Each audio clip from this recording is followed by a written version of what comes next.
إن الحمد لله وحده والصلاة والسلام على رسوله الكريم أما بعد فأعوذ بالله من الشيطان الرجيم بسم الله الرحمن الرحيم ألم يأن للذين آمنوا أن تخشع قلوبهم لذكر الله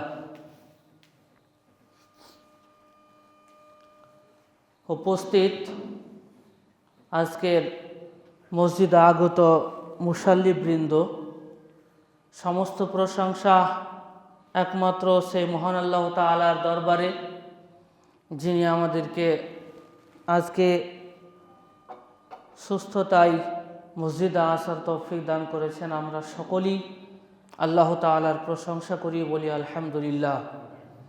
অতঃপর দরুদ ও সালাম বর্ষিত হোক জনাবে মুহাম্মদ মুস্তাফা সাল্লাল্লাহু আলাইহি ওয়াসাল্লামের ওপর। আমরা সকলেই বলি আল্লাহুম্মা সাল্লি আলাই, আল্লাহুম্মা বারিক আলাই। সম্মানীয় উপস্থিতি, আজকে জানুয়ারি মাসের 9 তারিখ। এটি একটি ইংরেজি মাসের নতুন বছর এবং এই নতুন বছরে শুভেচ্ছা বিভিন্ন মানুষ বিভিন্ন রকমভাবে করছে বা করল। কেউ নতুন বছরের আগমনে বিভিন্ন মাঠে গিয়ে ডিজে বাজিয়ে পিকনিক করে আনন্দ মুহূর্ত এবং উৎফুল্লের সঙ্গে তাদের সময়টাকে পার করছে। কেউ বা আল্লাহ তাআলার ইবাদতে মসজিদে গিয়ে আল্লাহ তাআলাকে স্মরণ করার মাধ্যমে এবং বিগত 1 বছর পূর্বের যে সময়গুলো সে পার করেছে সেগুলোকে নিয়ে আত্মসমালোচনার মাধ্যমে মহান আল্লাহ তাআলার নিকটে কাকুতি মিনতির মাধ্যমে সাজদায় কান্না করছে। কেউ বা নিজ পরিবার নিয়ে, বন্ধুবর্গ নিয়ে বিভিন্ন ভ্রমণ স্পট যেগুলো সেখানে আশপাশে ঘুরতে যায় এবং আনন্দ করছে নতুন বছর। খুব কম মানুষ এখানে আত্মসমালোচনা করেছে যে এটি নতুন বছর নয় আমার জন্য, বরং এটি আমার জীবন থেকে চলে যাওয়া 1 বছর। অতএব এখানে শুভেচ্ছা মানানো নয়। বিগত 1 বছর চলে যাওয়া মানে, পূর্বের বছর চলে যাওয়া মানে আমার জীবন থেকে 1 বছরের সময় মাইনাস হয়ে গেল। এটা নিয়ে ভাবা উচিত। 2025 সালে আমার জীবনের যে রুটিন ছিল, সকাল থেকে নিয়ে ফজর পর্যন্ত আমি কিভাবে জীবন অতিবাহিত করেছি, কিভাবে আমার মানুষের সঙ্গে ওঠা বসা ছিল, কিভাবে আমি আমার জীবনকে সুন্দর করেছিলাম, কি করিনি, এটা নিয়ে আত্মসমালোচনা করা উচিত এবং সেই হিসাবে তার চূড়ান্ত ফলাফল হিসাবে 2026 সালকে নিজেকে সংশোধন করতে হবে। যদি 2025 সালে আমি কোনো পাপের মধ্যে গ্রেপ্তার ছিলাম, কোনো একটি পাপ যেটিকে আমি ধারাবাহিকভাবে করে আসছিলাম, আমার আত্মসমালোচনা হওয়া উচিত সেই পাপ আর যেন না করি। বিগত বছরে যেভাবে আমার জীবন চক্রে ঈমান, আকীদা, আল্লাহ ভীরুতা এবং যে সমস্ত ভুলগুলি ছিল সেগুলিকে আমাকে এখন সংশোধন করতে হবে। এটা হওয়া উচিত। কেন? প্রতিটি মানুষ তার অতীতের কোনো ঘটনা, অতীতের কাটানোর সময়, অভিজ্ঞতা থেকে ভবিষ্যতের জন্য সে শিক্ষা নেয় যে কি ভুল হলো, সামনে কোনগুলি করা উচিত। আল্লাহ পাক রব্বুল আলামিন বলেন, আলাম ইয়ানি লিল্লাযিনা আমানু, মুমিনদের জন্য কি এখনো সময় আসেনি, আন তাখশা কুলুবুহুম লিযিকরিল্লাহ, যে তাদের আত্মাগুলি, তাদের অন্তরগুলি মহান আল্লাহ তাআলার স্মরণে কাঁপবে, ভয় করবে। ওয়া মা নাযালা মিনাল হক, এবং পবিত্র কোরআনের যে বিধান, যে শরীয়ত মহান আল্লাহ তাআলা মানব জাতির জন্য নির্দিষ্ট করে দিয়েছেন, এটাকে ভেবে এটার প্রতি পরিচর্যা করে মানুষের অন্তর, ইমানদার ব্যক্তিদের অন্তর কি আল্লাহর ভয়ে কাঁপার কি সময় আসেনি? এর মানে এসেছে প্রতিটি মানুষকে তার অতীতের সময়কে বিবেচনা করে সে কি ভুল করেছে, কোনগুলি করা উচিত নয়, কোনগুলি রিপিট করতে হবে, কোনগুলি করতে হবে না, সেগুলোকে নিয়ে ভাবতে হবে। আমাদের এখন যদি সময় না আসে আল্লাহকে ভয় করার, কখন ভয় করব?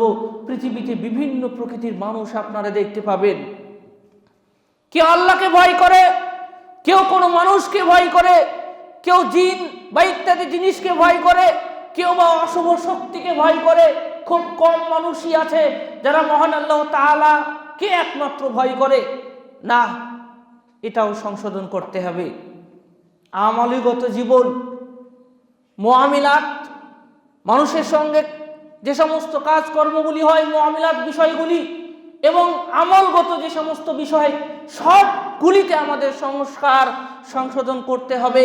যদি সংশোধন না করি তাহলে ওই ভাইয়ের মতো হঠাৎ রাত্রেবেলায় ঠিকঠাক কথা হলো, সকালবেলায় শুনলাম তিনি মারা গিয়েছেন, বিশ্বাসই হয় না। কি করে হতে পারে? কালকেই তো মাগরিবের সময় কথা বলে আসলাম, কালকেই তো তার সঙ্গে সাক্ষাৎ হলো, আজকে তিনি মারা গেলেন, তিনার সাথে ক্ষমা চাওয়ার সৌভাগ্যটাও হলো না। হয় না, আসলেই হয় না, আসলেই সুযোগ হয় না। এই জন্য সবসময় সতর্ক, সবসময় একদম সতর্কতার সহিত, সাবধানতার সহিত জীবনের ভুলগুলিকে সংশোধন করতে হবে। এবং নতুন করে একটা বছর ওই যুবক নয় যে ডিজে বাজিয়ে, যে গান বাজিয়ে তার জীবনকে ভাবছে আমি একটা আনন্দের মুহূর্তে পার করছি। না, আমি আমার বিগত বছরগুলিকে, বিগত পেছনের জীবন চক্রকে পুরো পাল্টে, পুরো ভাবনা চিন্তা করে যেগুলো সংশোধন করা উচিত সেগুলো করি। এভাবে মানান, এভাবে চলুন, ইনশাআল্লাহ আমাদের উপকার দিবে। এখন যে বিষয়টি নিয়ে আমি আপনাদের সঙ্গে আজকে কথা বলবো সেটি হলো পাপ থেকে আমরা কিভাবে বাঁচব। আমরা যারাই আছি, কোনো মানুষ বলতে পারে না যে আমার জীবনে কোনো পাপ নেই।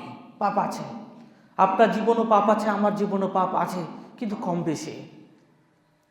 বেশি। প্রতিটি জিনিসের কিছু না কিছু একটা সিস্টেম আছে। কোনো একটা কাজ করতে গেলে তার একটা রুটিন আছে, তার একটা পরিকল্পনা আছে। অতএব পাপ থেকে বাঁচার জন্য আপনার একটা পরিকল্পনা হওয়া উচিত। যে কোনো কাজ করতে গেলে যেমন আপনার পরিকল্পনা আছে, সব প্রতিটি ক্ষেত্রে আপনার রয়েছে। অতএব জীবনে সফল হতে হলে, জান্নাত পেতে হলে, জাহান্নামের মতো কঠিন জায়গা থেকে পরিত্রাণ পেতে হলে আপনাকে পাপ থেকে বাঁচতে হবে। অতএব পাপ থেকে বাঁচার কি আপনার কোনো পরিকল্পনা আছে? কিভাবে বাঁচব? এর কি কোনো ক্যাটেগরি আছে? এর কি কোনো আলামত বা চিহ্ন আছে যেগুলোকে আমার জীবনে অ্যাপ্লাই করে আমি পাপ থেকে বাঁচতে পারবো? আর এটা আমাদের জীবনের সবচেয়ে গুরুত্বপূর্ণ একটা বিষয় যে আমরা পাপ থেকে বেঁচে থাকবো। কেন? পাপ থেকে যদি নিজেকে না বাঁচিয়ে রাখতে পারি তাহলে আজকে হয়তো আকীদার মধ্যে, আজকে হয়তো সঠিক দিনের মধ্যে আছি, কালকে আমি বিভ্রান্ত হতে পারি, কালকে আমি মুরতাদ হতে পারি, কালকে আমি শিরকের মধ্যে আবদ্ধ হতে পারি। কেননা আমার ছোট ছোট পাপ, সূক্ষ্ম সূক্ষ্ম ভুলগুলি একটা সময় আমাকে অনেক বড় ভুলের মধ্যে নিয়ে যাবে। অতএব এই ভুলগুলি থেকে যদি আপনি নিজেকে না ঠেকাতে পারেন, যদি শয়তানের চক্রান্ত থেকে নিজেকে না সুরক্ষিত রাখতে পারেন, তাহলে বড় পাপের মধ্যে নিমজ্জিত হবে স্বাভাবিক, এবং এখান থেকে হতে পারে আমার জীবনের ধ্বংস। এই জন্য সবচেয়ে গুরুত্বপূর্ণ একটা বিষয় যে আমাদেরকে পাপ থেকে বাঁচতে হবে। নেকি তো আমরা করি খুব কম। একজন ব্যক্তিকে দেখবেন সে নামাজ পড়ে, ঠিক আছে, কেউ এখনো নামাজ শুরু করেনি, অথচ সবচেয়ে গুরুত্বপূর্ণ কাজ তার জন্য এটাই ছিল। ইবাদত তার কম। 24 ঘন্টাকে সে যদি হিসাব করে তাহলে সে দেখতে পাবে ইবাদতের মাত্রা আমার খুবই কম। 24 ঘন্টার মধ্যে, সারা দিনের মধ্যে, রাত্রির ভিতরে ইবাদত আমি খুবই কম করি। পরক্ষণে সেই ব্যক্তি যদি আবার ভাবে আমি পাপ কতটা করছি, তাহলে প্রচুর সে পাপ কাজ করছে। এক, ইবাদতে কম হচ্ছে, পাপ বেশি হয়ে যাচ্ছে। হওয়া উচিত ছিল ইবাদত বেশি হওয়া, পাপ কম হওয়া। তার মানে এই ব্যক্তির জীবনটা পুরো উল্টো দিকে ঘুরছে। সময় তো থেমে নেই, একটা বছর তো অতিক্রম করলাম। অতএব আমাদেরকে পাপ থেকে বাঁচতে হবে। এই পাপ থেকে বাঁচার কিছু রাস্তা আছে, কিছু দিক নির্দেশনা আছে। সেগুলো যদি আমরা আমাদের জীবনে অ্যাপ্লাই করি তাহলে ইনশাআল্লাহ অনেক ক্ষেত্রে আমরা পাপগুলি থেকে বাঁচতে পারবো, এবং শয়তান যে আমাদের সঙ্গে চক্রান্তে লিপ্ত হয় তার চক্রান্ত আমরা তাকে সফল হতে দেব না ইনশাআল্লাহ। আমাদের জানতে হবে পাপ থেকে কিভাবে বাঁচব। হযরতে ইবনে আব্বাস রাদিয়াল্লাহু তাআলা আনহু হতে বর্ণিত, তিনি বলেন, এক দৈনিক ব্যক্তি জিজ্ঞাসা করলো যে আইয়ুমা আহাব্বু ইলাইকা, আপনার নিকটে কোন ব্যক্তি সব থেকে ভালো, আপনি কাকে ভালো মনে করছেন? তিনি বললেন, দৈনিক ব্যক্তি, যে রাজুলুন কলিলুদ দুনুব কলিলুল আমাল, এমন ব্যক্তি যে সব থেকে নেকিও কম করে পাপও কম করে। আপনার নিকটে কোন ব্যক্তি ভালো, যে পাপও কম করে নেকিও কম করে, এই ব্যক্তি নাকি রাজুলুন কাথিরুদ দুনুব, ওই ব্যক্তি যার পাপ বেশি এবং কাথিরুল আমাল, আমলও বেশি। ভালো করে বুঝবেন, আপনার নিকটে কোন ব্যক্তি ভালো, ওই ব্যক্তি যার পাপও কম নেকিও কম। আপনার নিকটে কি তাহলে ওই ব্যক্তি ভালো যার পাপও বেশি নেকিও বেশি? দুটো ক্যাটাগরিতে এখানে ভাগ করা হলো। এই দুই ব্যক্তির ভিতরে কাকে আপনি বেশি পছন্দ করেন, কে আপনার নিকটে সব থেকে ভালো? ইবনে আব্বাস তিনি বলছেন যে লা আদিলু বিসসালামাতি শাইয়ান, আমার নিকটে ওই ব্যক্তির থেকে উত্তম ব্যক্তি আর কেউ না যে সব সময়তে পাপ থেকে নিজেকে বাঁচাতে পারে। সালামা মানে নিজেকে পরিত্রাণ করা, সুরক্ষিত থাকা বিভিন্ন প্রকার পাপ থেকে, বিভিন্ন প্রকার ফিতনা থেকে। ইবনে আব্বাস বললেন, আমার নিকটে সেই ব্যক্তি উত্তম যে যত পাপ থেকে নিজেকে সালামতি রাখতে পেরেছে, যে যত নিজেকে পাপ থেকে সুরক্ষিত এবং বাঁচিয়ে রাখতে পেরেছে, তার মতো উত্তম ব্যক্তি আমার নিকটে কেউ নেই। তাহলে বোঝা গেল, যে ব্যক্তির জীবনে পাপ কম, এক কথায় যে নিজেকে পাপ থেকে যত বেশি দূরে রাখতে পারবে, সেই ব্যক্তি তত বেশি উত্তম হবে।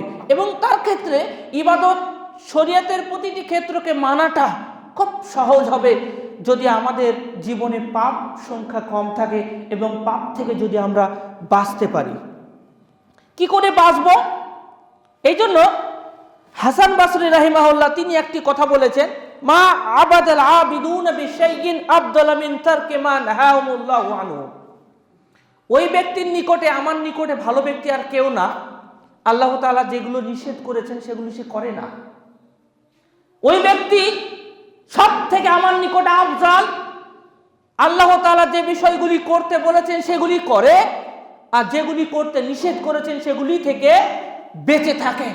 এই ব্যক্তির থেকে উত্তম ব্যক্তি আমার নিকটে আর কেউ নেই। এই জন্য রাসূল সাল্লাল্লাহু আলাইহি সাল্লাম বলেছেন, ইত্তাকিল মাহারিমা তাকুন আবাদান নাস, তুমি হারাম জিনিস থেকে বেঁচে থাকো, সব থেকে ভালো ইবাদত বা আবিদ হতে পারবে।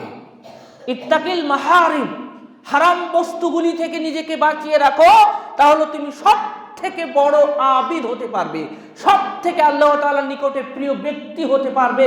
তাহলে আল্লাহ তাআলার নিকটে প্রিয় ব্যক্তি হতে হলে রাসূল সাল্লাল্লাহু আলাইহি সাল্লামের এই উক্তি অনুপাতে যদি আল্লাহর সন্তুষ্টি অর্জন করতে চাই, তাহলে আমার নিকটে উত্তম পন্থা হলো এটাই যে আমি নিজেকে পাপ থেকে দূরে রাখবো এবং সব থেকে বেশি বেশি ভালো কাজগুলি করব, যত পাপ আছে, যত ফিতনা আছে নিজেকে সরাবো।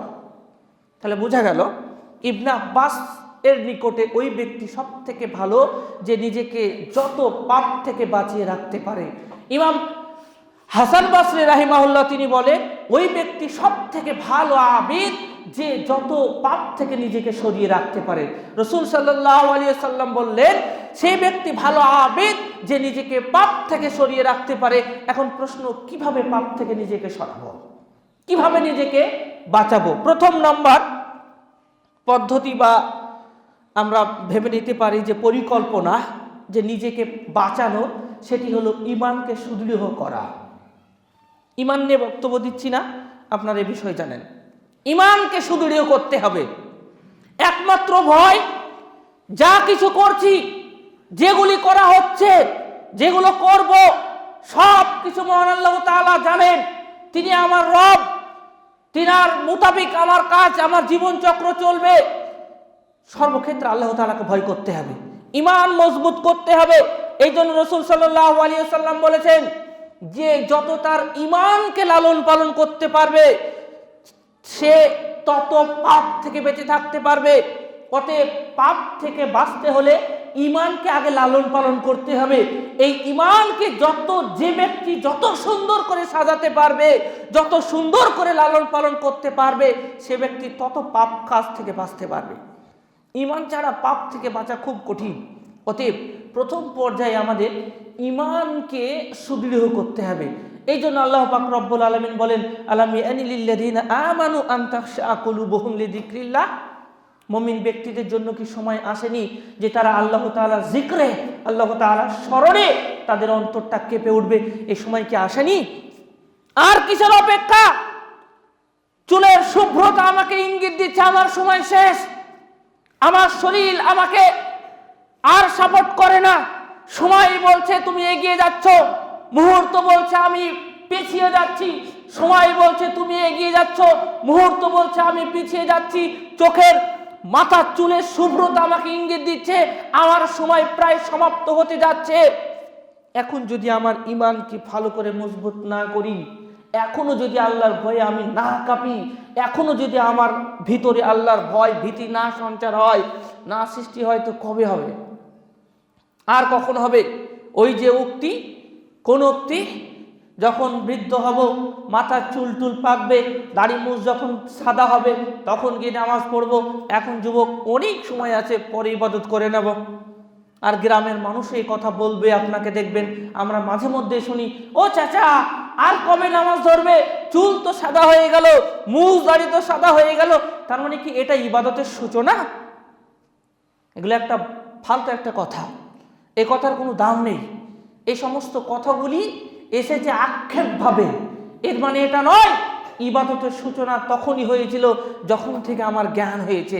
রাসূল সাল্লাল্লাহু আলাইহি সাল্লামের ওই যে উক্তি, 7 বছর বয়সে তোমাদের বাচ্চাদেরকে তোমরা সলাতের কথা বলো, তার মানে যখন একটি শিশু, যখন একজন সন্তান ইন্টেলেকচুয়ালি বুদ্ধিগত দিক দিয়ে সে গঠনমূলক হতে থাকে, তখন থেকে তাকে ইবাদতের কথা বলতে হবে। তাহলে আমাদের জন্য কি এখনো সময় আসেনি যে আমরা আল্লাহ তাআলার ভয়ে পাপ থেকে দূরে সরে থাকবো এবং আল্লাহর ইবাদত করব? সময় তো এসেছে, অবশ্যই এসেছে। কেন?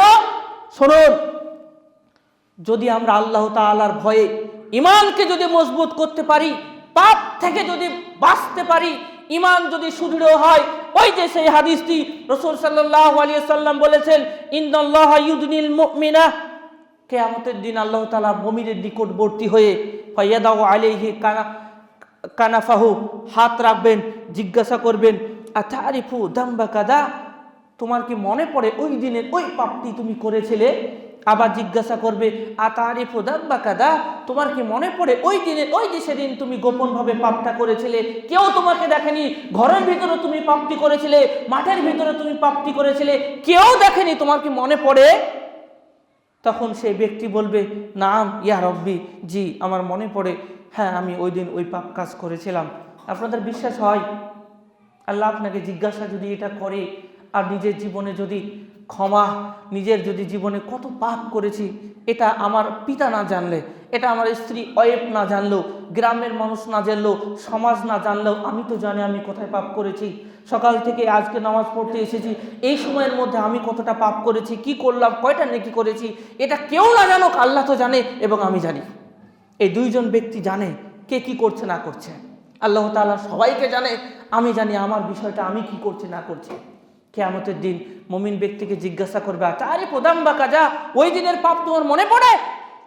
তখন সে বলবে, নাম ইয়া রব্বি, জি আমার মনে পড়ে, আমি ওই দিনের ওই পাপটা করেছিলাম।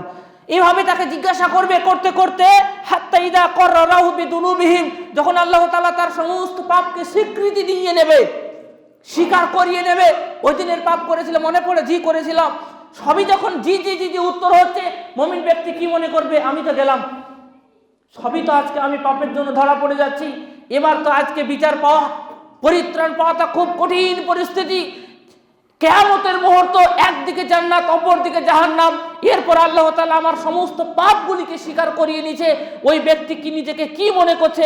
ও রাফি নাফসিহি, ওই মুমিন ব্যক্তি, ওই ব্যক্তি নিজে নিজে মনে করলো যে আন্নাহু হালাক, আমি তো শেষ, সবই তো হ্যাঁ হ্যাঁ করছি, সব পাপগুলোই তো আমি করেছি, নাম নাম করলাম, এর মানে নিজে নিজে সে মাপছে, ভাবছে আন্নাহু হালাক, সে আর বাঁচতে পারবে না, সে তো হালাক হয়ে গেল। এরপর আল্লাহ তাআলা তাকে বলবেন, শোনো, তোমার আমি এই পাপগুলোকে লুকিয়ে নিলাম। ওই যে দুনিয়ায় তুমি কারো পাপ লুকিয়েছিলে, আজকে আমি তোমার এই পাপকে আমি লুকিয়ে দিলাম, তোমাকে আজকে আমি জান্নাত দিলাম। এটা তখনই সম্ভব যখন আমাদের ভিতরে ঈমান থাকবে। এটা তখনই সম্ভব যখন আল্লাহর ভীতু, আল্লাহর ভয়, আল্লাহর রেজামতি সন্তুষ্টি আমার ভিতরে থাকবে।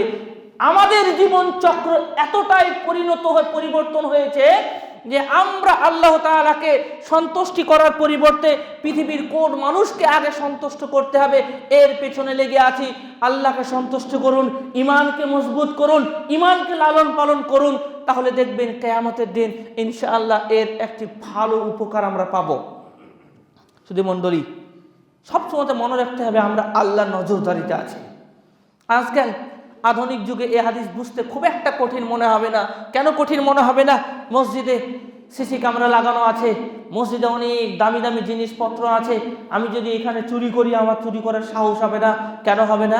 আমি এখান থেকে চুরি করলে সিসি ক্যামেরা সবই তো ধরা পড়বে। কি করছি না করছি সবগুলো তো ধরা পড়বে। এখান থেকে কোনো একটি টাকাও যদি আমি উঠাই, সেটাও তো সিসি ক্যামেরা রেকর্ড হবে। তাহলে আমি ভয়ে মসজিদ থেকে কোনো জিনিস চুরি করব না। একই রকম ভাবে কোনো দোকানে, কোনো বিল্ডিংয়ে, কোনো বাড়িতে যদি সিসি ক্যামেরা লাগানো থাকে, তাহলে আমার ভয় হয়, বাপরে কিভাবে চুরি করব, চুরি করলে তো এমনি আমাকে ছবি সহ দেখতে পাবে। করি না। এবং যিনি মালিক, উনিও কোনো রকম চিন্তা ছাড়াই রেখে দিচ্ছেন। এখানে সিসি ক্যামেরা লাগানো থাকলে আমি আমার মূল্যবান জিনিসগুলো এখানে রেখে আমি বাড়ি চলে যেতে পারি। আমার ভয় হবে না হারানোর। কেন ভয় হবে না? যে চুরি করবে ধরে তো নেবেই। সিসি ক্যামেরা লাগানো আছে, আমিও নিজেও কি থাকছে একটু অসতর্ক থাকলেও আমার কোনো তেমন অসুবিধা হচ্ছে না। তাহলে মনে করুন আধুনিক যুগে যদি মানুষের প্রযুক্তিতে আপনি এতটা বিশ্বস্ত হতে পারেন যে কোনো জিনিস চুরি করা যাবে না, এখান থেকে কোনো জিনিস নিলে সব কিছু আমাকে দেখা যাচ্ছে, আমার পুরো শরীর সহ আমি কিভাবে যাচ্ছি, কিভাবে চুরি করলাম, কিভাবে বেরিয়ে চলে আসলাম, সব কিছু যদি ধরা পড়ে, তাহলে কিয়ামতের দিন আল্লাহ তাআলাকে সিসি ক্যামেরা করতে পারবে না? আল্লাহ তাআলাকে আমাদের পূর্বের কথাগুলি কি করছি না করছে এগুলোকে আল্লাহ তাআলা ভিডিও আকারে আমাদের দেখাতে পারেন না? পারেন। মনে রাখবেন, সিসি ক্যামেরার নিচে থাকলে যেমন কোনো জিনিস নিতে ভয় করছেন, একই রকম মনে করতে হবে আল্লাহ তাআলা আমাকে সিসি ক্যামেরা করছে, এই পাপটা করব, বাপরে আল্লাহ আমাকে দেখছে, এই কাজটা করব, আমি তো রেকর্ডেড হচ্ছি, এই পাপটা করব, এটা করব, আমাকে তো রেকর্ড করা হচ্ছে, তার মানে আমি তো ফেঁসে যাব। সবসময় মনে করতে হবে আমি যা করছি তা আল্লাহ তাআলা আমাকে দেখছে। যদি আপনি এটা মনে করতে পারেন, যদি আপনি এটা মনে করতে পারেন যে আমি আল্লাহ তাআলার নজরদারিতে আছি, তাহলে দেখবেন আপনার অনেক পাপ করা কমে যাবে। ওই যে গোপন ভাবে পাপ কাজ করেছিলাম, ওই দিন যদি ওই সময় এটা মনে হতো এই পাপ কাজটি করছি, আল্লাহ তাআলা তো আমাকে দেখতে পাচ্ছেন, তাহলে আপনি ওই দিন ওই পাপ কাজটি করতেন না এই ভয়ে যে আল্লাহ তাআলা আমাকে দেখছেন। যে মনে তো ছিল, হ্যাঁ এটা তো বিশ্বাসও করছি যে হ্যাঁ আল্লাহ তাআলা আমাকে দেখছে, তো কই তখন তো বাঁচতে পারেনি, নিজেকে বাঁচাতে পারেনি। এর মানে বুঝতে হবে আল্লাহর ভয় ভীতি কম আছে অন্তরে। সিসি ক্যামেরার ক্ষেত্রে মানবিক কর্মে যদি আমার ভয় হচ্ছে, নিলে তো দেখে নেবে। আরে দেখে নেওয়াটা বড় বিষয় না, সবচেয়ে বড় বিষয় হলো দেখলে ওই মানুষটি আমাকে মারবে, আমাকে গ্রামের মানুষ লজ্জিত করবে, এই জন্য আমার বিচার মামলা মোকদ্দমা হবে। আল্লাহ তাআলা দেখছে, কথাটা আমার বিশ্বাসে আছে, আমি এটা মানি, এরপরও আমি পাপ থেকে বাঁচতে পারছি না। কেন? ভয় নেই। দেখছে, দেখো কিছুই তো হবে না। এই যে একটা ভয় নেই, মানুষের ক্ষেত্রে কি ছিল? ভয় ছিল। দেখলে মানুষের, গ্রামের মানুষ আমাকে লজ্জিত করবে এবং আমার বিচার হবে। আল্লাহ তাআলার ক্ষেত্রে এই ব্যাপারটা আমার নেই যে আল্লাহ আমাকে মারবে, আল্লাহ তাআলা আমাকে শাস্তি দেবেন, এই জন্য আমার জান্নাত হারাতে হতে পারে, এই ভয় নেই। এই জন্য প্রথম ঈমানকে মজবুত করতে হবে। প্রথম রব সম্পর্কে, নিজ স্রষ্টা সম্পর্কে পূর্ণ জ্ঞান অর্জন করতে হবে। তার বিষয়ে আপনাকে পূর্ণ পরিচয় নিতে হবে। আমরা এমন এক মানুষ, আমাদের এতটাই বুদ্ধি লোপ পেয়েছে, সব কিছু পূর্ণভাবে ভালো করে জানি, কিভাবে চাষাবাদ করতে হবে এটা ভালো করে জানি, কোন বীজটা ভালো, কোন সারটা ভালো, কোন সারটা ভালো, কোন বইটি ভালো, পৃথিবীর সব কিছু নিখুঁতভাবে জানি। সব কিছু, একটা বেগুন কিনতে গেলেও যখন আমরা বাজারে যাই, তখন ওই বিক্রেতাকে জিজ্ঞাসা করি, ভাই বেগুন ঠিকঠাক আছে তো, পোকা নেই তো? একটা মিষ্টির দোকানে গেলে বলি, ভাই একটা খেয়ে দেখবো, মিষ্টি তো খাটা নয় তো, মিষ্টি টাটকা তো? আমরা ইবাদতের ক্ষেত্রে এটা ভাবি না। রব সম্পর্কে আমার পরিচয় আছে তো, সব সম্পর্ক পরিচয় সবগুলিতে অগাধ জ্ঞান, যত জ্ঞান রাখার প্রয়োজন ছিল না, যে বিষয়ে সব থেকে বেশি জ্ঞান রাখা উচিত ছিল সেটি হলো আপনার স্রষ্টা, যিনি আপনাকে সৃষ্টি করেছেন, যিনার নিকট আপনাকে যেতে হবে, আপনার হিসাব সব কিছু আপনাকে দিতে হবে, তার বিষয়ে আমার কোনো ধারণা নেই। এখন পর্যন্ত কালিমাই মুখস্থ নেই, ইবাদতে ঠিকঠাক করতে পারি না, সূরা ফাতিহা ঠিক হয় না, ইবাদতে যতগুলো দোয়া আছে একটাও ঠিক মতো হয় না, ইল্লা মাশাআল্লাহ। তাহলে সবই ভালো জানি কোন সময়তে কি পরিচর্যা করতে হবে, দুনিয়াবি কাজগুলি একদম A to Z, আখিরাতের বিষয়গুলি যেটা আমার মুখ্য উদ্দেশ্য সেটা সম্পর্কে আমি জানি না। তাহলে এমন ব্যক্তি কি কখনো পাপ থেকে নিজেকে বাঁচাতে পারে? আপনি এমন একটা বিষয় থেকে বাঁচতে চাইছেন যে বিষয়ে আপনার কোনো জ্ঞান নেই, বাঁচা যাবে? সম্ভব? এমন একটি জিনিস থেকে আপনি বাঁচতে চাইছেন যে বিষয়ে টোটালি আপনার জ্ঞান নেই, একেবারেই অজ্ঞ, সে বিষয় থেকে আপনি কিভাবে বাঁচবেন? বাঁচা যাবে না। এই জন্য সর্বপ্রথম জীবনের মুখ্য উদ্দেশ্য পৃথিবীতে তাওহীদ প্রতিষ্ঠা করতে এসেছি, পৃথিবীতে তাওহীদ প্রতিষ্ঠা করতে এসেছি, ইবাদত করতে এসেছি। এইটাকে রেখে, এটাকে ঠিকঠাক রেখে পৃথিবীর বাকি হালাল সব কাজ করুন। আর আমাদের উল্টো হয়ে গিয়েছে, এইটাকে বাদ দিয়ে বাকি হালালের সাথে আরো একটা অ্যাড হয়েছে, সেটি হলো হারাম, সবই করছি, তাহলে পাপ থেকে বাঁচা যাবে না। তাহলে কিসের হ্যাপি নিউ ইয়ার, কিসের আনন্দপূর্ণ বছর? আপনার বছর তো আমি দেখতে পাচ্ছি সবই বিপদে, আমার পূর্ণ সময় তো সবই আতঙ্কের মধ্যে আছে। কিসের হ্যাপি নিউ ইয়ার, কিসের নতুন বছরের শুভেচ্ছা? আপনার হওয়া উচিত হ্যাপি স্যাড ইয়ার, স্যাড ইয়ার, দুঃখিত বছর। আমাদের জীবনে কোথায় ভালো? প্রতিমণ্ডলী, নিজেকে পাপ থেকে বাঁচাতে হলে, সুরক্ষিত করতে হলে সর্বপ্রথম ঈমানকে লালন পালন করতে হবে এবং সবসময় মনে করতে হবে যে আল্লাহ তাআলা আমাকে দেখছেন। কেন? সূরাতুল বাকারা আল্লাহ তাআলা বলেন, ওয়ালামু আন্নাল্লাহা ইয়ালামু মা ফি আনফুসিকুম, জেনে রাখো তোমাদের মনের ভিতরে কি চলছে এটা আল্লাহ জানে। কাজ তো দূরে থাকলো পড়ে, কি বলছেন? ওয়ালামু, শুনে রাখো, আন্নাল্লাহা, নিশ্চয় আল্লাহ তাআলা, ইয়ালামু, জানেন, মা ফি আনফুসিকুম, তোমাদের অন্তরে কি চলছে, 1 ঘন্টা পর কি করব এটা আল্লাহ তাআলা জানেন। অতএব তোমার আমার মনের পরিকল্পনা যদি আল্লাহ তাআলা জানেন, মনের ভিতরে কি চলছে পরিস্থিতি যদি এইটা আল্লাহ তাআলা ভালো জানেন, তাহলে কি করছি এটা জানবেন না? এই জন্য সব সময়তে কোনো পাপ কাজ করতে গেলে মনে করবেন না এই পাপ আমি করব না। কেন করব না? এটা আমাকে আল্লাহ তাআলা দেখছেন, আমি এই যে পরিকল্পনা করছি এটা ঠিক নয়। এই পরিকল্পনা কথাটা তো আগে আল্লাহ জেনে গিয়েছেন, পৃথিবীর কারো কাছে ওইটা আমি ভাইরাল করিনি, কারো কাছে আমি আমার এই পরিকল্পনার কথা বলিনি। পরিকল্পনার কথা আল্লাহকে বলতে হবে না, আল্লাহ প্রথম থেকেই জানেন আপনার মনের ভিতরে কি চলছে। তাহলে সব সময়তে ভয় লাগবে। মনে রাখবেন সবসময় আমি আল্লাহর নজরদারিতে আছি, আল্লাহর সিসিটিভির নিচে আছি। যদি এইভাবে আপনি ভাবতে পারেন নিজেকে, দেখবেন আপনি অনেক পাপ কাজ থেকে নিজেকে বাঁচাতে পারবেন। এটা সবসময় মনে করবেন না এই পাপ কাজ করব না। কেন করব না? এটা তো আল্লাহ আমাকে দেখতে পাচ্ছেন, এখন আমি এই পাপ কাজ করব না। এটা ভাবেন, দেখবেন ইনশাআল্লাহ আপনি পাপ কাজ থেকে বাঁচতে পারবেন।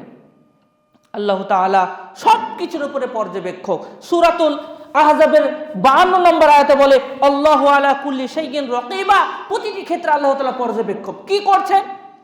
একটা প্রতিষ্ঠানের হেড যেমন তার সহকর্মী, শিক্ষক এবং সদস্য এবং কর্মচারীদের উপর তিনি সবসময় পর্যবেক্ষক রূপে থাকেন, কে কি করছে না করছে। পৃথিবীর সমস্ত মানুষ কে কি করছে না করছে, আমি আপনি, কে গোপনে, কে প্রকাশ্য, কে লোকের সামনে, কিভাবে, কে কোন জায়গায়, সর্বক্ষেত্রে মহান আল্লাহ তাআলা আমাদেরকে পর্যবেক্ষণ করছেন। এটা আপনি মনে করুন, দেখবেন পাপ কাজ থেকে ইনশাআল্লাহ আপনি বাঁচতে পারবেন। ইমাম আহমদ বিন হাম্বল একটা দারুণ কবিতা বলছেন, চমৎকার কবিতা, খুব ভালো লেগেছে আমাকে এই কবিতাটি। তিনি বলছেন, ইজামা খলাউতা দাহরা ইয়াওমান, যদি তুমি কোনো সময় একাই থাকো, আমরা অনেক সময় একাই থাকি, বাড়িতে কেউ নেই, আমি একাই আছি, কোথাও ঘুরতে যাচ্ছি, কোনো ট্রেনে যাচ্ছি, আমি একাই, অন্য মানুষ চিনি না, মানুষ বসে আছে কিন্তু মানসিকভাবে তার আমার পরিচিত না, তার মানে আমি একাই। তাহলে তিনি বলছেন, ইদা মা খলাউতা দাহরা ইয়াওমান, যদি তুমি কোনোদিন একাই থাকো, অনেক সময় আমরা একাই থাকি, ফালা তাকুল খলাউতু, তাহলে তুমি বলো না যে আমি একাই আছি। কেন আমি বলবো না একাই আছি? ওয়ালাকিন ফিল খলাই রাকিবুন, তুমি একাই নও, তোমার পেছনে আল্লাহ আছে। তুমি যদি কোনোদিন একাই থাকো, বলো না যে আমি একাই আছি, মনে রাখবা তোমার সঙ্গে আল্লাহ আছে। তাহলে যে কাজটি আমি করছি কেউ দেখছে না, এই পাপটা করে নি না, আপনার কাছে আছে, আপনি সম্পূর্ণ আল্লাহর নজরদারিতে আছেন। এই জন্য তিনি বলছেন তুমি যখন কোনোদিন একা থাকো, কোনো সময় বলো না যে আমি একাই আছি, বরং মনে রাখবা তোমার সঙ্গে একজন পর্যবেক্ষক আছে। পরের লাইনে তিনি বলেছেন ওয়ালা তাহসাবান্নাল্লাহ ইয়াগফালু সাআতান, তুমি মনে করো না যে আল্লাহ 1 মিনিটের জন্য তোমাকে খবর রাখেন না। তুমি মনে করো না যে মুহূর্তের জন্য, সেকেন্ডের ন্যানো কয়েক সেকেন্ডের মতো যে আল্লাহ তাআলা গাফিল থাকেন, এমনটা না। ঘন্টা তো অনেক দূরের কথা। তুমি মনে করো না যে আল্লাহ তাআলা গাফিল থাকেন, 1 সেকেন্ডের জন্য না, সব সময় তোমাকে দেখছে। অতএব তুমি যে পাপই করো না কেন আল্লাহ তাআলা দেখছেন, যে নেকি করো না কেন আল্লাহ তাআলা দেখছেন, তুমি যেভাবেই ডাকো না কেন আল্লাহ তাআলাকে, আল্লাহ তোমাকে সাড়া দেবে।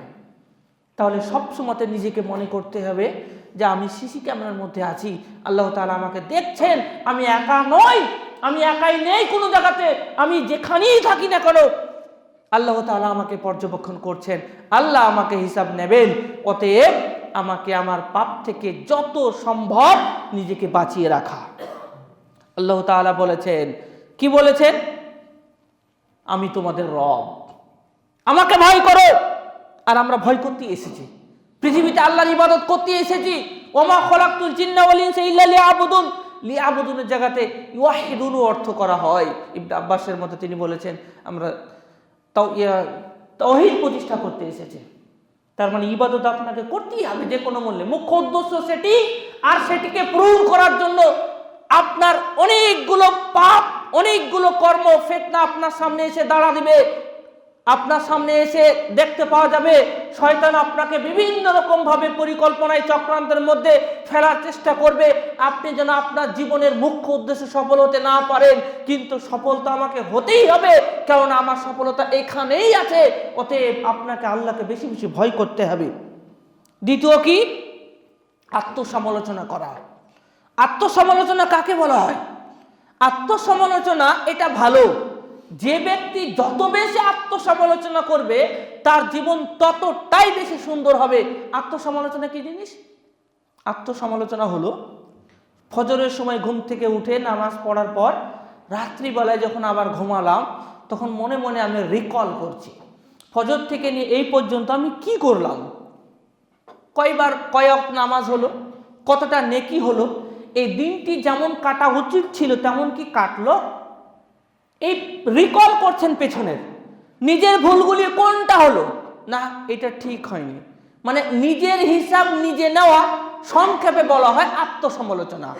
নিজের হিসাব নিজে নেওয়া, এটাকে সংক্ষেপে বলা হয় আত্মসমালোচনা করা। মানে আপনি সারাদিনে কি করেছেন এটাকে নিয়ে ভাবতে হবে। যদি এটাকে নিয়ে ভাবে তাহলে দেখবেন যে আপনি পাপ কাজ থেকে নিজেকে দূরে সরিয়ে রাখতে পারবেন। কেন? সূরাতুল হাসর আয়াত নম্বর 18 এবং 19-এর মধ্যে আল্লাহ তাআলা বলেন, ইয়া আইয়ুহাল্লাযীনা আমানুত্তাকুল্লাহ, হে মুমিনগণ তোমরা আল্লাহকে ভয় করো। কেন? ওয়ালতানদুর নাফসু মা কদ্দামাত লিগাদ, এবং প্রত্যেক ব্যক্তির উচিত এই বিষয়ে ভেবে দেখা যে সে আগামী দিনের জন্য কি নিয়ে যাচ্ছে। প্রত্যেক ব্যক্তির এটা ভেবে নেওয়া উচিত যে আগামী দিনের জন্য আমি কি করছি। এই আত্মসমালোচনা আপনাকে বারংবার করতে হবে। যে যত বেশি আত্মসমালোচনা করতে পারবে, নিজেকে হিসাব নিতে পারবে নিজের, সে তত বেশি সুন্দর থাকবে, তার জীবন তত বেশি সুন্দর হবে। পারিবারিক ক্ষেত্রেও তাই। প্রতিটি মানুষকে আত্মসমালোচনা করতে হবে। আমাদের যদি আমরা আত্মসমালোচনা করতে পারি তাহলে দেখবেন যে আমরা অনেক পাপ কাজ থেকে দূরে নিজেকে বাঁচিয়ে রাখতে পারছি। কেননা কিয়ামতের দিন 5টি প্রশ্ন উত্তর দেওয়ার ছাড়া আমরা এক ধাপ সামনে এগোতে পারবো না। তার মধ্যে একটি প্রশ্ন হচ্ছে যে আনো উমরিহি ফিমা আফনা, সময় কোন জায়গাতে আমি এটাকে ব্যয় করেছি। আপনাকে ভাবতে হবে ফজর থেকে নিয়ে রাত্রি এই 9টা যখন আমি ঘুমাচ্ছি, এখানে প্রায় আমার অনেক 13-14 ঘন্টা ব্যয় হলো। এই 13-14 ঘন্টা কি করলাম, কোথায় খরচ হলো? এটা নাম আত্মসমালোচনা। যদি দেখছেন সবই তো পাপ, যদি দেখছেন আরে একটাও তো নেকি নেই, সবই তো পাপ, পুরো সময়টা ব্যর্থ হয়ে গিয়েছে, এখন আপনাকে সংশোধন করতে হবে, এখন আপনাকে ঠিক করতে হবে, এটা কেন 13 ঘন্টা আমার ফিরে ফিরে চলে গেল, কিছুই হলো না। একজন মুমিন ব্যক্তির সবসময় ভাবা উচিত তার 1 মিনিট যাচ্ছে মানে এই মিনিটে তাকে ইবাদত করতে হবে। 1 মিনিট কোনো ব্যক্তি যদি দেখেন যে কোনো নেকি হলো না, তাহলে তাকে ভাবতে হবে কেন নেকি হলো না। আপনি বলবেন 5 ওয়াক্ত নামাজ আর কই নেকি হওয়ার, জিকির আজকার করা, ভালো কথা বলা, মুমিন ব্যক্তির 24 ঘন্টাই তো নেকি। সে হাঁটবে তাও নেকি, ঘুমাবে তাও নেকি, রাস্তা দিয়ে নজর দিবে তাও নেকি, ভাববে সেটাও নেকি, স্মরণ করবে তাও নেকি। কিন্তু কোনগুলি স্মরণ করে নেকি হবে? আপনার ঘন্টার পর ঘন্টা চলে যাচ্ছে, একটাও নেকি নেই, পাপ আর পাপ। ভাবতে হবে কেন পাপ হলো, কেন নেকি হচ্ছে না, কি ভুল। এর নাম আত্মসমালোচনা। যতক্ষণ পর্যন্ত আপনি এটা করতে পারবেন না, ততক্ষণ পর্যন্ত আপনি পরিত্রাণ খুব কঠিন আপনার জন্য, পাপ থেকে আপনি বাঁচাতে পারা খুব কঠিন আপনার জন্য। এই জন্য ওমর ফারুক রাদিয়াল্লাহু তাআলা আনহু তিনি বলেছেন,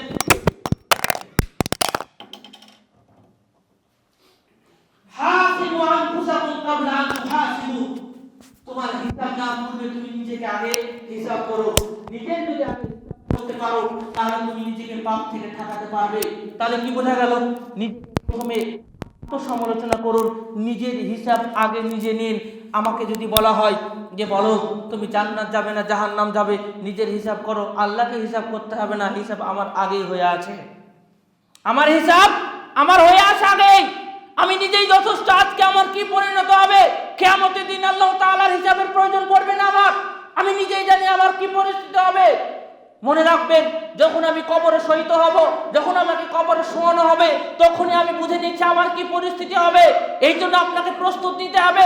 নতুন বছরে ডিজে বাজিয়ে পোল্ট্রি মদ পান করে নিজের সময়কে পার করবেন, এভাবে আনন্দ করবেন। নতুন বছরের শুভেচ্ছা কোথায়? আপনার নতুন বছরের শুভেচ্ছা, আপনার জীবনটা পুরো পাপ আর পাপ।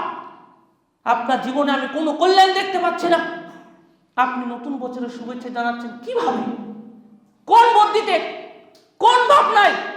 ওমর ফারুক রাদিয়াল্লাহু তাআলা আনহু তিনি বলছেন, হাসিবু আনফুসাকুম, নিজের হিসাব নাও ক্বাবলা আন তুহাসিবু, তোমার হিসাব নেওয়ার পূর্বে আপনি আগে নিজের হিসাব করতেই হবে আপনাকে। যতক্ষণ পর্যন্ত আপনি নিজের হিসাব করবেন না, ততক্ষণ পর্যন্ত আপনি সংশোধন হতে পারবেন না। হিসাব করে না, হিসাব করতে হবে। সারাদিনে কি করলাম, কয়টা নেকি হচ্ছে, কয়টা পাপ হচ্ছে, এটা আপনি আগে হিসাব করবেন, তবেই তো নিজেকে বাঁচাতে পারবেন। হিসাবই নেই, করি না, এগুলা নিয়ে টাকার হিসাব হলো, সারাদিনে কি করলাম না করলাম সবই হিসাব হলো, শুধুমাত্র ইবাদতের হিসাবটা বাকি, কোনোদিন করি না আজ পর্যন্ত। করিনি বলেই তো আমরা পাপ থেকে বাঁচতে পারছি না। পাপ থেকে বাঁচার দ্বিতীয় পদ্ধতি আত্মসমালোচনা করতে হবে, নিজেকে হিসাব নিতে হবে। নিজে কি করছি না করছি, যতক্ষণ পর্যন্ত আপনি হিসাব নিতে না নেবেন, ততক্ষণ পর্যন্ত আপনি বাঁচতে পারবেন না। অতএব হিসাব নিতে হবে। আরও অনেকগুলো ছিল কথা, সময় হয়ে গিয়েছে, আর বক্তব্য বাড়াচ্ছি না। দুটো দিক আপনাদেরকে আমি বললাম যে পাপ থেকে বাঁচানোর, এক, ঈমানকে লালন পালন করতে হবে। যে ঈমান যতটা আপনার আছে এটাকে বৃদ্ধি করতে হবে, ঈমান বাড়বে কমবে।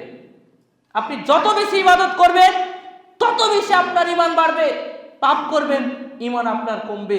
ঈমান আপনার ভিতরে আছে কিন্তু কম বেশি হবে। অতএব আপনার ঈমানকে বৃদ্ধি করতে হবে। এই বৃদ্ধি কিভাবে করবেন? লালন পালন করতে হবে ইবাদতের মাধ্যমে, আল্লাহর ভয় ভীতি মনের ভিতরে সঞ্চার করে। তাহলে নিজের আত্মসমালোচনা করুন আর আল্লাহকে ভয় করুন।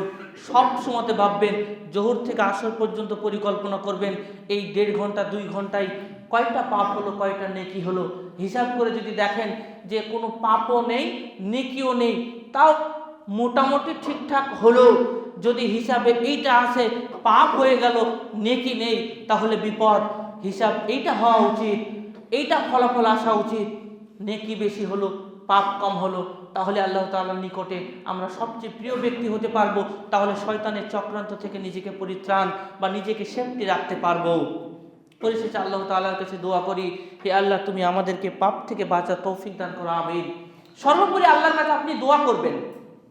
আল্লাহ তাআলার দোয়া ছাড়া আল্লাহ তাআলার রহম ছাড়া আমরা কোনো কাজই করতে পারবো না। আপনি পাপ থেকে বাঁচতে চাইছেন, এটা একটা অনেক বড় কাজ। এই অনেক বড় কাজে সর্বপ্রথম পরামর্শ, সর্বপ্রথম দোয়া আল্লাহ তাআলার কাছেই করবেন। আমরা আমাদের দুনিয়াবী জীবনে আমার চাচার কাছে পরামর্শ নিই, আমার আব্বুর কাছে পরামর্শ নিই, ইমাম সাহেবের কাছে পরামর্শ নিই, সর্দারের কাছে পরামর্শ নিই। নেন, আপনার পরামর্শ সর্বপ্রথম যার সামনে প্রকাশ পাওয়া উচিত উনি হলেন আপনার রব, আমাদের আল্লাহ। অতএব সব সময়তে আল্লাহর কাছে দোয়া চান, আল্লাহ আমি যেন পাপ কাজ থেকে বেঁচে থাকতে পারি। আল্লাহর দয়া, আল্লাহর রহমত, আপনার প্রচেষ্টা ঈমানকে মজবুত করবেন, নিজেকে আত্মসমালোচনায় সব সময়তে রাখবেন। দেখবেন ইনশাআল্লাহ এই ভয়াবহ ফিতনা থেকে, এখন আধুনিক যুগে অনেক রকমের ফিতনা, আপনার মাথায় কাজ করবে না। আজ থেকে 30 বছর পূর্বে যে পাপ আপনাদের সামনে ছিল না, যেমন ফেসবুক পাপ ছিলই না, আপনাদের সময় ছিল এগুলো, এসব পাপ তো ছিল না। আজকে আধুনিক যুগের সবচেয়ে বড় পাপ তো এটাই। মোবাইল পাপ ছিল আপনাদের যুগে 30 বছর পূর্বে না, এই পাপ আজকে নতুন পাপ। অনেক অনেক পাপ যেগুলো আপনার যুগে পাননি, আপনি এখন দেখতে পাচ্ছেন। আমাদের ছেলে পেয়ে যে কি ভবিষ্যৎ হবে আল্লাহ ভালো জানে। এই মুহূর্তে আল্লাহর কাছে দোয়া করা ছাড়া উপায় নেই। আল্লাহর কাছে দোয়া চাইতে হবে এবং নিজেকে প্রচেষ্টার মধ্যে রাখবেন, তাহলে দেখবেন ইনশাআল্লাহ আপনি বাঁচবেন। আপনাকে তো বাঁচতে হবেই, আপনি যদি না বাঁচেন তাহলে তো জীবনের যে উদ্দেশ্য ছিল সেটা সম্পূর্ণভাবে আমি পরাজয় বরণ করলাম। হে আল্লাহ, তুমি আমাদেরকে কবুল করো, আমরা যেন পাপ থেকে বাঁচতে পারি। আমিন। আল্লাহুম্মা সাল্লি আলা মুহাম্মাদ ওয়া আলা আলি মুহাম্মাদ কামা সাল্লাইতা আলা ইব্রাহিম ওয়া আলা আলি ইব্রাহিম ইন্নাকা হামিদুম মাজিদ। আল্লাহুম্মা বারিক আলা মুহাম্মাদ ওয়া আলা আলি মুহাম্মাদ কামা বারাকতা আলা ইব্রাহিম ওয়া আলা আলি ইব্রাহিম ইন্নাকা হামিদুম মাজিদ। রব্বানা তাকাব্বাল মিন্না ইন্নাকা আনতাস সামিউল আলিম ওয়া তুব আলাইনা ইন্নাকা আনতাত তাওয়াবুর রহিম। ওয়া আখিরু দাওয়ানা আলহামদুলিল্লাহি রাব্বিল আলামিন। আমিন। আসসালামু আলাইকুম ওয়া রাহমাতুল্লাহ।